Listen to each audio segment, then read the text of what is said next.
स्वागत छ तपाईँलाई मेरो युट्युब च्यानलमा। आज भने चाहिँ म दुधे आइरहेको छु होइन, दुधे खोला आइरहेको छु हो। दुधे खोलामा चाहिँ बाइक साइक धेरै भ्लग पनि सानो बनाऊँ भन्ने सोचिरहेको छु होइन। तपाईँलाई यस्तो छ दुधे खोला चाहिँ होइन, त्यस्तो छ दुधे खोला चाहिँ हो। अनि यहाँ त म बाइक धुम भनेको नि, बाइक यस्तोमा गइरहेको छु हो, बाइक धुनु गएको छु हो। यो त दुधे खोला हो, यस्तो भएको छ दुधे खोलामा चाहिँ।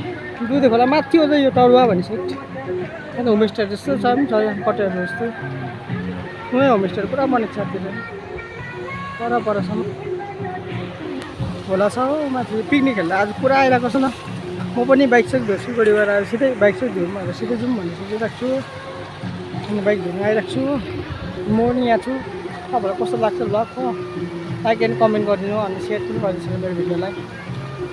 त्यस्तो चाहिँ अहिले भने चाहिँ मैले फिलहाल बाइक धुनु सकेँ हो। अब चाहिँ म बाइक निकाल्छु एकछिनबाट। अब हेर्नु बाइक कति सफा भयो कस्तो थियो, यस्तो भयो बाइक चाहिँ हो। कस्तो थियो टक्क बाइक पनि धोइसकेँ मैले हो। अब चाहिँ टक्क जानु आँटेको, मान्छेहरू प्रायः गइसक्यो हो।